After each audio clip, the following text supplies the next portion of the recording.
আপনারা সবাই কেমন আছেন? আজকে আমরা সাইয়্যিদুল আইয়াম ইয়াউমুল জুমআহ জুমআর আযান দেওয়ার সাথে সাথে মসজিদে একত্রিত হয়ে আল্লাহর গোলামি করার জন্য আসার এবং বসার সুযোগ পেয়েছি। এজন্য সর্বপ্রথম আল্লাহর শুকরিয়া জ্ঞাপন করে সবাই বলি আলহামদুলিল্লাহ। আল্লাহ রাব্বুল আলামিন আমাদেরকে সুস্থ রেখেছেন, সবল রেখেছেন, বিভিন্ন বিপদ আপদ মুসিবত থেকে হেফাজতে চাদরে আবৃত করে রেখেছেন। এজন্য সবসময় আল্লাহর প্রশংসা এবং দুজাহানের সর্দার বিশ্বনবী হযরত মুহাম্মদ পড়ি সাল্লাল্লাহু আলাইহি ওয়াসাল্লাম, ওনার প্রতি আমরা সবসময় দরুদ পাঠ রত থাকা অবস্থায় চেষ্টা করব ইনশাআল্লাহ।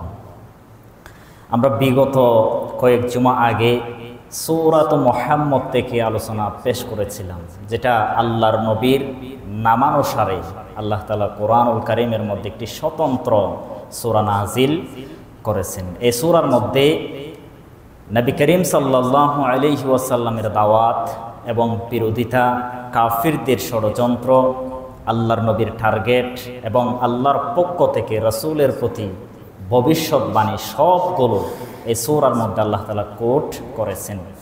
আমরা তার ধারাবাহিকতায় সূরা মুহাম্মদের 17 নং আয়াত থেকে আমরা যতটুকু পারি আলোচনা শোনার এবং বোঝার চেষ্টা করব ইনশাআল্লাহ।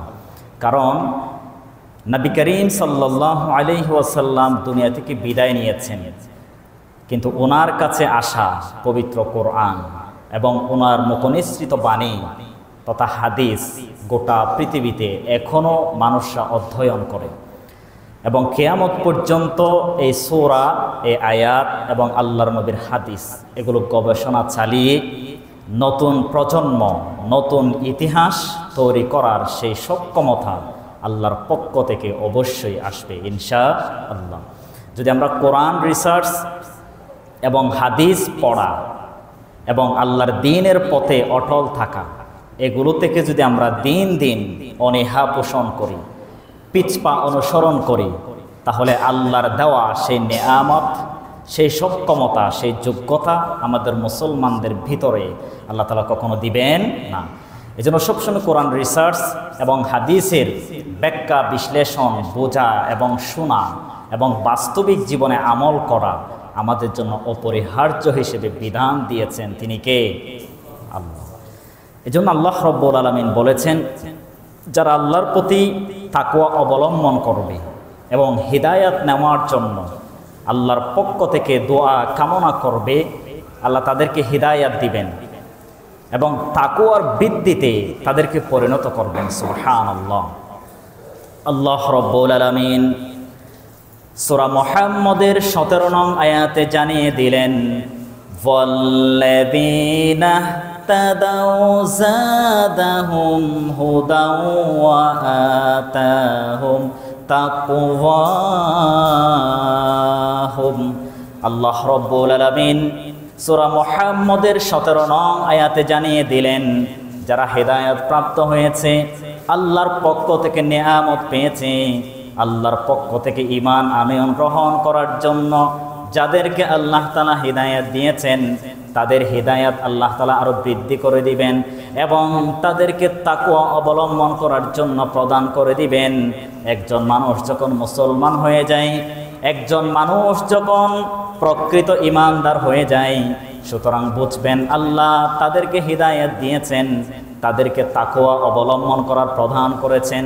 এই জন্য সব সময় আমরা আল্লাহর পক্ষ থেকে তাকওয়া অবলম্বন করে নিজের জীবনটা যদি অতিবাহিত করতে পারি, আল্লাহ তাআলা তাকওয়া আর বৃদ্ধিতে পরিণত করে দিবেন।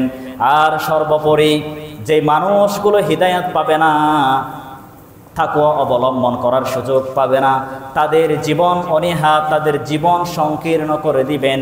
তাদের জীবনে কোনো আয়, উন্নতি, বারাকা এবং রহমত, দয়া আল্লাহ তাআলা দান করবেন না। তাদেরকে কখনো মৃত্যুর আসার আগ মুহূর্ত পর্যন্ত হিদায়াত দিবে না। তারা ঈমানদার হওয়ার সে অবকাশ আল্লাহ তাআলা দিবেন না। এই জন্য আমাদের প্রতি আল্লাহ তাআলা সন্তুষ্ট হয়েছেন, আমাদেরকে খুশি করেছেন, আমাদেরকে হিদায়াত দিয়েছেন। তাকওয়া অবলম্বন করার সুযোগ দিয়েছেন। এই জন্য আল্লাহর পক্ষ থেকে এই সুযোগ পাওয়ার পরে যদি তাকওয়া থেকে আমরা বিমুখিতা আচরণ করি, আল্লাহর পক্ষ থেকে নেয়ামত যদি আমরা ভোগ করার পরেও আল্লাহর প্রতি যদি স্পষ্ট ইবাদত না করি, তাহলে আমাদের তাকওয়ার লেভেল দিন দিন আল্লাহ তাআলা কমিয়ে দিবেন। নাউযু বিল্লাহ। আল্লাহ তাআলা বলতেছেন, আমি সকল মানুষকে হিদায়াত আমি দান করি না, এবং তাকওয়া অবলম্বন করার জন্য আমি সেই সুযোগও সব মানুষকে আমি দেই না।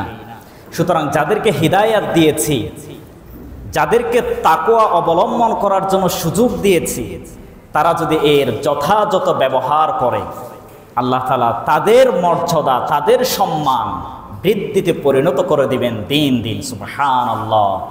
সুতরাং আল্লাহ তাআলা আমাদেরকে যে নিয়ামত দিয়েছেন, এই নিয়ামতের শুকরিয়া জ্ঞাপন না করে, নিয়ামতকে যথাযথ কাজে না লাগিয়ে আমরা যদি আমাদের মুসলমানিত্ব, ইমানি দায়িত্ব এগুলো থেকে যদি আমরা বিদূরিত হয়ে যাই, তাকওয়ার লেভেল যদি আমরা কমিয়ে ফেলি, আল্লাহ যে আশা নিয়ে আমাদেরকে হিদায়াত দিয়েছেন, যে আশা নিয়ে আমাদেরকে তাকওয়া দিয়েছেন, যে ঈমান দিয়েছেন, তার যথাযথ ব্যবহার যদি না করি, আল্লাহর সাথে গাদ্দারি করা ছাড়া আর কোনো বিকল্প আমাদের মধ্যে থাকবে না।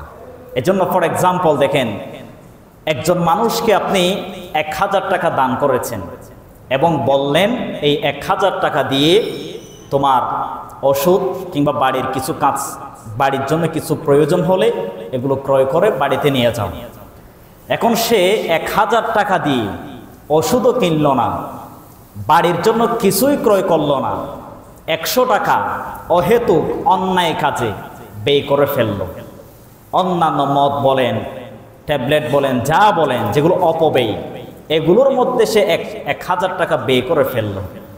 এখন যে লোকটি তাকে 1000 টাকা দিয়েছে, সে যদি এটা বুঝতে পারে, জানে তাকে যেই আশা নিয়ে আমি 1000 টাকা দান করেছিলাম, ওই 1000 টাকা যথাযথ সে ব্যবহার করে নাই। ওষুধের প্রয়োজন ছিল, ক্রয় করে নাই। বাড়ির কিছু বাজারের প্রয়োজন ছিল, ক্রয় করে নাই। বরং এই 1000 টাকা সে অন্যায় পথে ব্যয় করে ফেলল। তখন ওই মানুষটা তার প্রতি সন্তুষ্ট হবেন নাকি অসন্তুষ্ট হবেন? বলেন, অসন্তুষ্ট হবেন। এবং সে যদি আবার আরেক দিন তার থেকে যদি কিছু চায় যে আমাকে 1000 টাকা দেন, সে কখনো দিবে? দিবে না। তো আল্লাহ আমাদেরকে সেই হিদায়াত, সেই ঈমান, সেই আশা নিয়ে দিয়েছেন যে তাদেরকে আমি হিদায়াত দিয়েছি, ঈমান দিয়েছি, তারা আমার কাজ করবে, নামাজ পড়বে, ভালো আমল করবে, মানুষের সাথে 2 নাম্বারি করবে না, মানুষদেরকে ঠকাবে না, মানুষদের ধন সম্পদ আত্মসাৎ করবে না, চাঁদাবাজি করবে না, লুটতরাজ করবে না, কোনো মানুষকে কষ্ট দিবে না। এই আশা নিয়েই কিন্তু আমাদেরকে হিদায়াত এবং ঈমান আল্লাহ তাআলা দিয়েছেন।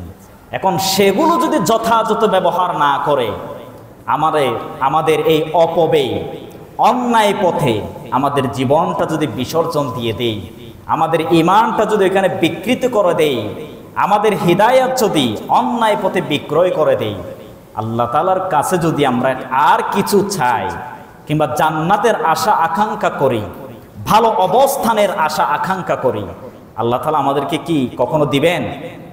দিবেন না। এজন্য আল্লাহর যে আশা আকাঙ্ক্ষা, যে ইচ্ছা, এগুলো যদি আমরা টার্গেট পূরণ করতে পারি, আল্লাহর ইচ্ছাকে যদি আমরা সম্মান দিতে পারি, তাহলেই কাল কিয়ামতের ময়দানে আমাদেরকে আল্লাহ তাআলা জান্নাত দিবেন ইনশাআল্লাহ। আল্লাহ রাব্বুল আলামিন নবী করিম সাল্লাল্লাহু আলাইহি ওয়াসাল্লাম যখন ইহুদি খ্রিস্টানদের কাছে দাওয়াত দিতেন, তারা সব সময় কিয়ামতের অবিশ্বাস করত, তারা কিয়ামতের স্বীকার করত না, কিয়ামতকে তারা বিশ্বাস স্থাপন করত না। আল্লাহ রাব্বুল আলামিন সূরা মুহাম্মদের 18 নং আয়াতে জানিয়ে দিলেন, ফাহাল ইয়ানজুরুনা ইল্লাস সাআতা আন তা'তিয়াহুম বাগতাতান ফাকাদ জাআ আশরাতুহা ফাআন্না লাহুম ইযা জাআতহুম যিকরাহুম। আল্লাহ রাব্বুল আলামিন সূরা মুহাম্মদের 18 নং আয়াতে জানিয়ে দিলেন, তারা কি কিয়ামতের জন্য অপেক্ষা করে? তাদেরকে স্পষ্ট আপনি জানিয়ে দিন, যখন কিয়ামতের সময় আল্লাহর পক্ষ থেকে যখন চলে আসবে, ওই মুহূর্তে আল্লাহ তাআলা কিয়ামত সংগঠিত করবে। তারা কি এমনটা চায় নাকি আকস্মিক তাদের উপর আমি গজব নিপতিত করি, আকস্মিক তাদের উপর আমি কিয়ামত সংগঠিত করি? সুতরাং আপনি তাদেরকে জানিয়ে দিন যে কিয়ামতের আলামতগুলো পাওয়া যায়, এই আলামতগুলো আমি স্পষ্ট জানিয়ে দিলাম। এই আলামত যখন আরো পরিপূর্ণতা পাবে, আলামত যখন গোটা পৃথিবীতে সংগঠিত হয়ে যাবে, তখন আমি বড় কিয়ামত আল্লাহ রাব্বুল আলামিন অবশ্যই পৃথিবীর মধ্যে নিক্ষিপ্ত করে দিবেন। নবী করিম সাল্লাল্লাহু আলাইহি ওয়াসাল্লাম ওই সমস্ত ইয়াহুদি খ্রিস্টান তাদেরকে বললেন, বুইসতু আনা ওয়াসসাআতু কাহাতাইন। নবী করিম সাল্লাল্লাহু আলাইহি ওয়াসাল্লাম ইয়াহুদি খ্রিস্টানদেরকে 2 আঙ্গুল ইশারা দিয়ে জানালেন, আমি এবং কিয়ামত দুইজন একসাথেই পৃথিবীর মধ্যে আবির্ভূত হয়েছি। সুতরাং আমাকে যখন আল্লাহ তাআলা দুনিয়ার মধ্যে প্রেরণ করলেন, কিয়ামত আমাদের সাথে প্রেরণ করলেন, আমি আশা মানে হচ্ছে কিয়ামত অতি সন্নিকটে চলে এসেছে। সুতরাং আমার পরে আরো কিছু কিছু নিদর্শন আল্লাহ তাআলা দেখাবেন, ছোট এবং বড় কিয়ামতের আলামত আল্লাহ তাআলা বহিঃপ্রকাশ করবেন। ছোট এবং বড় কিয়ামতের কিছু কিছু আলামত প্রদর্শন করাবেন, এবং এই আলামত যখন প্রদর্শিত হয়ে যাবে, তখন মানুষদের কাছে একটা প্রশ্ন জাগিয়ে উঠবে, কিয়ামত অবশ্যই আমাদের সামনে সন্নিকটে চলে এসেছে। এই জন্য আল্লাহ রাব্বুল আলামিন নবী করিম সাল্লাল্লাহু আলাইহি ওয়াসাল্লামকে স্পষ্ট জানিয়ে দিলেন, কিয়ামতের আলামত যখন গোটা পৃথিবীতে পরিপূর্ণতা লাভ করবে, তখনই আমি কিয়ামত সংগঠিত করাবো। সুবহানাল্লাহ। আল্লাহ তাআলা বলতেছেন, হে নবী, যে সমস্ত ইয়াহুদি খ্রিস্টানরা কিয়ামতকে বিশ্বাস করতে চায় না, তারা কি এমনটা চায় যে আকস্মিক কিয়ামত সংগঠিত হোক? কিন্তু এই আকস্মিক কিয়ামত আমি কখনো ঘটাবো না। তোমাকে আমি কিছু কিছু আলামতের বহিঃপ্রকাশ আমি জানিয়ে দিলাম, তুমি তাদেরকে জানিয়ে দাও, বুইসতু আনা ওয়াসসাআতু কাহাতাইন। হে কাফির, হে খ্রিস্টানরা শোনো, 2 আঙ্গুল ইশারা দিয়ে আল্লাহর নবী বললেন, কিয়ামত এবং আমাকে আল্লাহ তাআলা একসাথে দুনিয়ার মধ্যে প্রেরণ করেছেন। সুতরাং আমি এসেছি মানেই কিয়ামত অতি সন্নিকটে। সুবহানাল্লাহ। এজন্য দেখেন, আস্তে আস্তে কিয়ামতের যে ছোট আলামত, এরপরে বড় আলামত, এগুলো দিন দিন প্রদর্শিত হচ্ছে। আর ছোট বড় এই আলামত যখন সমাপ্তি হয়ে যাবে, তখনই আল্লাহর পক্ষ থেকে কিয়ামত সংগঠিত হবে। এজন্য আল্লাহ রাব্বুল আলামিন নবী করিম সাল্লাল্লাহু আলাইহি ওয়াসাল্লামকে বললেন, হে আল্লাহর নবী, যারা তোমার প্রতি ঈমান এনেছে, যারা আমার প্রতি ঈমান এনেছে, তারা যেন প্রতিনিয়ত আল্লাহর কাছে তাওবা করে। আল্লাহ রাব্বুল আলামিন সূরা মুহাম্মদের 19 নং আয়াতে জানিয়ে দিলেন, ফা'লাম আন্নাহু লা ইলাহা ইল্লাল্লাহু ওয়াস্তাগফির লিযামবিকা ওয়ালিল মুমিনিনা ওয়াল মুমিনাত ওয়াল্লাহু ইয়া'লামু মুতাকাল্লাবাকুম ওয়া মাসওয়াকুম। আল্লাহ রাব্বুল আলামিন সূরা মুহাম্মদের 19 নং আয়াতে জানিয়ে দিলেন, ওগো নবী মুহাম্মদ, তুমি তোমার উম্মতকে স্পষ্ট জানিয়ে দাও, তারা যেন প্রতিনিয়ত আল্লাহর কাছে ক্ষমা চায় এবং প্রতিনিয়ত আল্লাহর কাছে তাওবা ইস্তেগফার করে। আর তারা যদি প্রতিনিয়ত কিয়ামতকে ভয় করে, আমার কাছে তাওবা এবং ক্ষমা প্রার্থনা করে, আমি তাদেরকে অবশ্যই মাফ করে দিব। এই জন্য নবী করিম সাল্লাল্লাহু আলাইহি ওয়াসাল্লাম সকল সাহাবায়ে কেরামকে ডাকলেন এবং প্রত্যেক সাহাবায়ে কেরামকে জানিয়ে দিলেন, আল্লাহ রাব্বুল আলামিন এই মুহূর্তে সূরা মুহাম্মদের 19 নং আয়াত অবতীর্ণ করে জানিয়ে দিলেন কিয়ামত আমাদের কাছে অতি সন্নিকটে। সুতরাং আল্লাহ তাআলা আমাকে শিক্ষা দিলেন তোমাদেরকে যেন আমি এই বিষয়টা স্পষ্টভাবে জানিয়ে দেই। তোমরা প্রত্যেক দিন আল্লাহর কাছে ক্ষমা প্রার্থনা করবে, আল্লাহর কাছে তাওবা ইস্তেগফার করবে। এমনকি আমি আল্লাহর সত্যিকার নবী হওয়ার পরেও আমি প্রত্যেক দিন আল্লাহর কাছে 70 বারের অধিক আল্লাহর কাছে তাওবা করি, 70 বারের বেশি আল্লাহর কাছে আমি মাফ চাই। সুতরাং তোমরা হচ্ছে আমার সাহাবায়ে কেরাম, আমার নিচে। আমি যদি আল্লাহর নবী হওয়া সত্ত্বেও যদি একদিনে 70 বার আল্লাহর কাছে তাওবা করতে পারি, আল্লাহর কাছে মাফ চাইতে পারি, তোমরাও আমার চাইতে বেশি বেশি তাওবা এবং ক্ষমা প্রার্থনা করো। আল্লাহু আকবার। একটু ভালো করে বুঝবেন, একটু নড়াচড়া কম করবেন, আপনি বেশি উঠাউঠি করিয়েন না।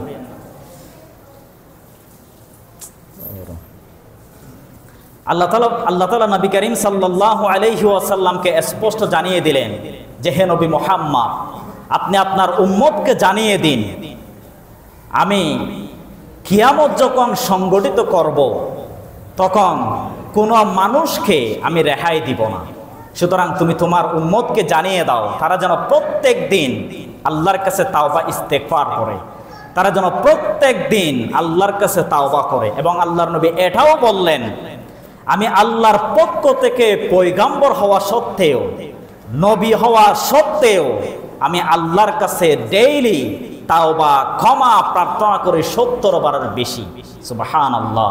সুতরাং তোমরা আমার নিচে হওয়া সত্ত্বেও, আমার নিচে সাহাবায়ে কেরাম হওয়া সত্ত্বেও তোমরা আমার চাইতে বেশি বেশি আল্লাহর কাছে তাওবা ইস্তেগফার করো। সুবহানাল্লাহ। একটু লক্ষ্য রাখেন, আমরা নবীর সমতুল্য কখনো হতে পারবো না, সাহাবায়ে কেরামের সমমর্যাদাপূর্ণ আমরা কখনো হতে পারবো না, তাবেঈন তাবেঈন আমরা কখনো হতে পারবো না।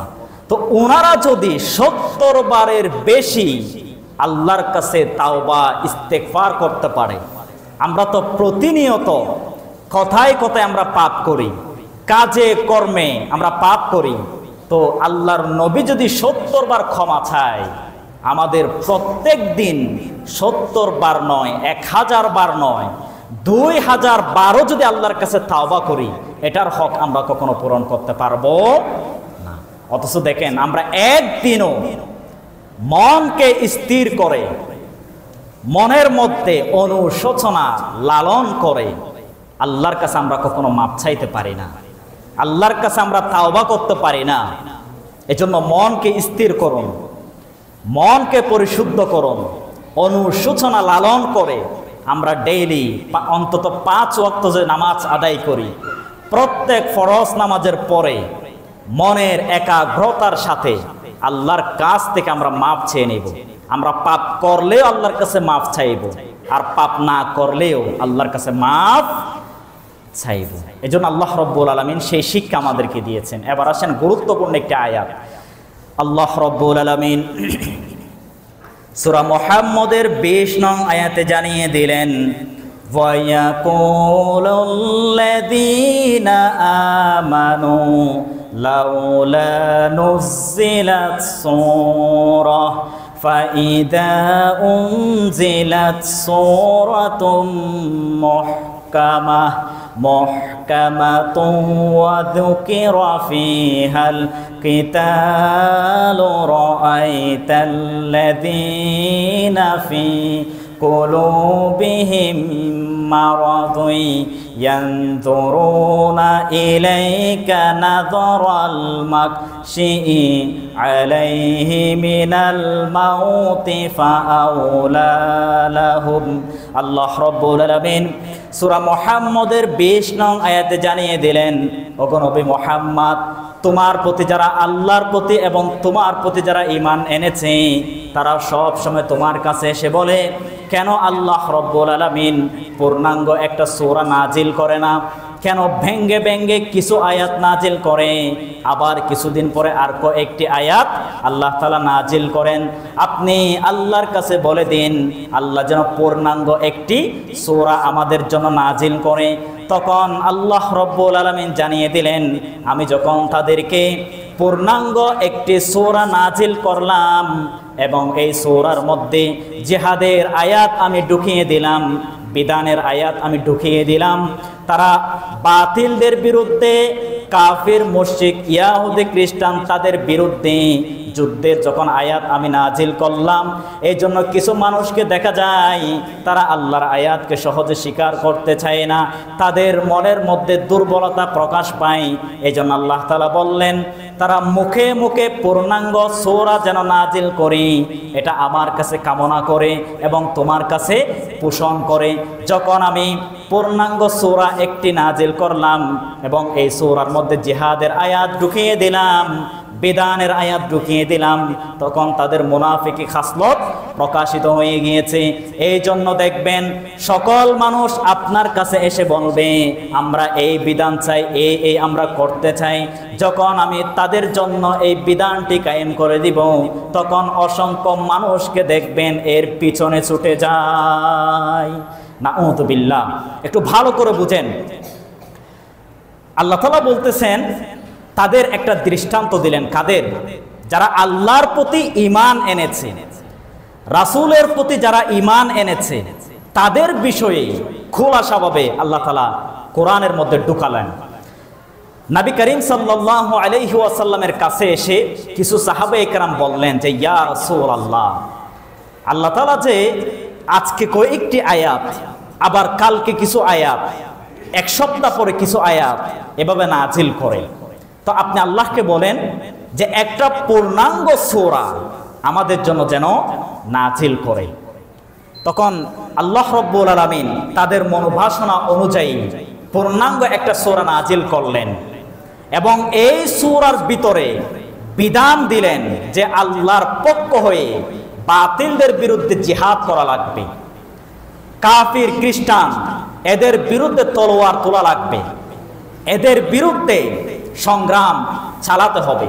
তখন এই কিছু কিছু মুসলমান সাহাবায়ে কেরাম যাদের অন্তরে নিফাক আছে, তারা বলল যে এই অবস্থায় কেন জিহাদের আয়াত নাজিল করলেন?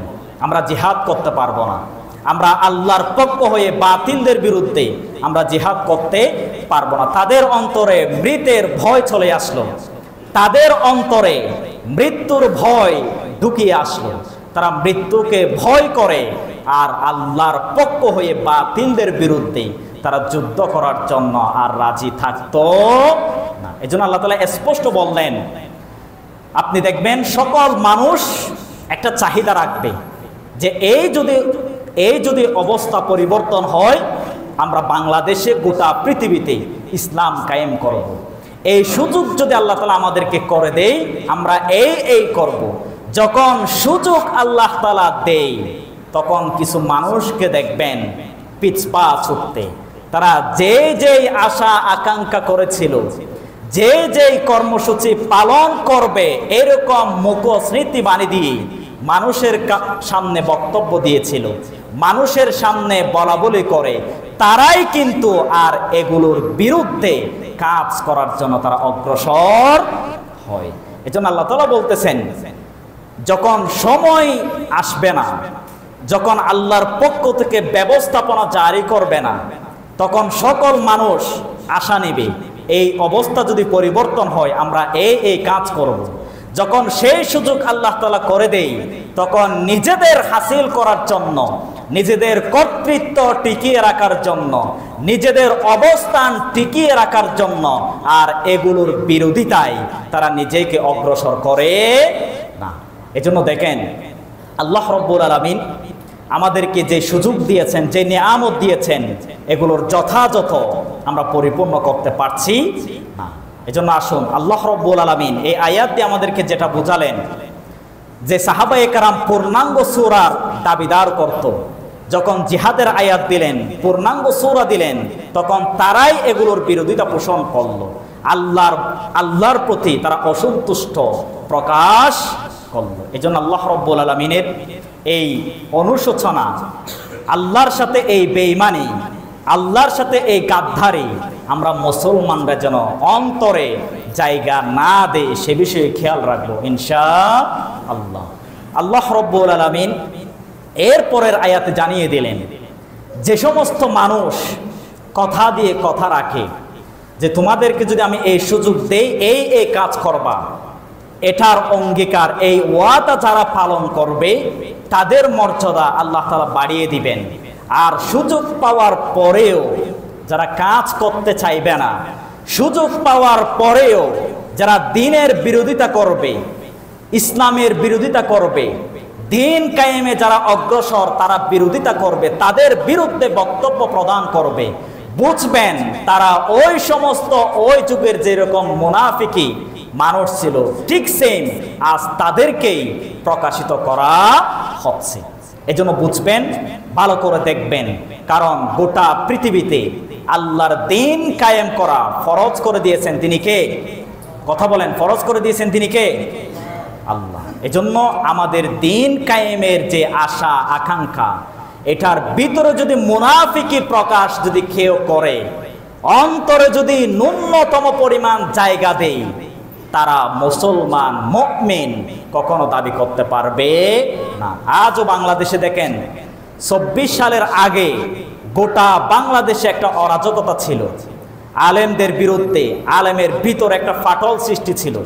আমরা ধরে নিয়েছিলাম যেহেতু সময় পরিবর্তন হয়েছে, আল্লাহর পক্ষ থেকে সেই নিয়ামত যখন আমাদেরকে দিয়েছেন, হয়তো অন্তত যাই হোক অন্তত আলেম ওলামা একই লাইনে আসবে, বাংলাদেশের সকল আলেম ওলামা একই সূত্রে কথা বলবে, একই গঠনে তাদের গঠন আকৃতি ধারণ করবে, একই প্ল্যাটফর্মে আসবে, এরকম আশা আকাঙ্ক্ষা আমরা করেছিলাম। কিন্তু আমরা বলেও ছিলাম যে আল্লাহ যদি সময় পরিবর্তন করে দেই, আমরা সকল আলেম এক হব, ঐক্য ধারণ করব, আমরা কিন্তু বলেছিলাম।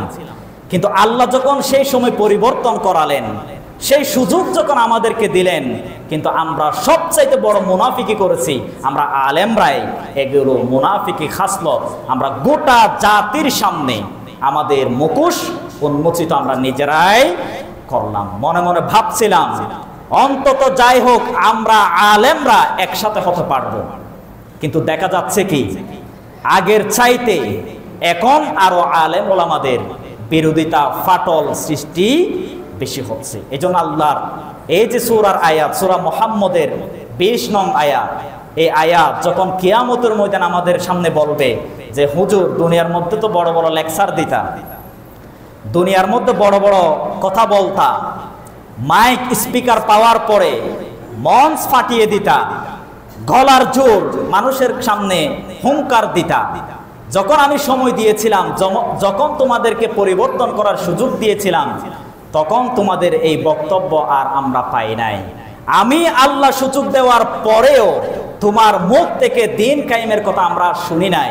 সুতরাং তোমাদের মতো হুজুরকেই আগে আমি জাহান্নামে ঢুকাবো, এরপরে বাকি হিসাব তোমাদের থেকে আমি খড়ায় খড়ায় নিব। এজন্য কিয়ামতের ময়দানে আমরা যে এই যে দুনিয়ার মধ্যে আলেম ওলামা এদেরকে সম্মান করি, এদেরকে মর্যাদা দেই, ইলমের কারণে আমরা আলেমদেরকে মর্যাদা দেই, কিন্তু আমরা এমন আলেম হয়েছি মুখ থেকে চট্টগ্রামের ভাষায় বিশ্রী গালিও আমাদের মতো আলেমদের থেকে মুখ থেকে বের হয় না। আউযু বিল্লাহি মিন যালিক। এজন্য আল্লাহ তাআলা কিয়ামতের ময়দানে হাদিসের মধ্যে এসেছে, সর্বপ্রথম যে সমস্ত জ্ঞানী মানুষ, যে সমস্ত হুজুর আলেম ওলামা তাদের ইলমের যথাযথ মূল্যায়ন করে নাই, তাদের যে তাকওয়া প্রয়োজন ছিল সেই তাকওয়া তারা অর্জন করে নাই, এই সমস্ত আলেমদেরকেই কিয়ামতের ময়দানে আগে আল্লাহ তাআলা ধরবেন। নাউযু বিল্লাহি মিন যালিক।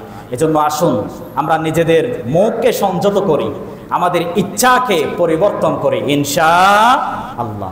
আল্লাহ রাব্বুল আলামিন কুরআনুল কারীমের মধ্যে সূরা মুহাম্মদের 22 নং আয়াত আল্লাহ তাআলা বললেন, আল্লাহ রাব্বুল আলামিন সূরা মুহাম্মদের 22 নং আয়াতে জানিয়ে দিলেন, ফাহাল আসাইতুম ইন তাওয়াল্লাইতুম আন তুফসিদু ফিল আরদি ওয়া তুকাত্তিউ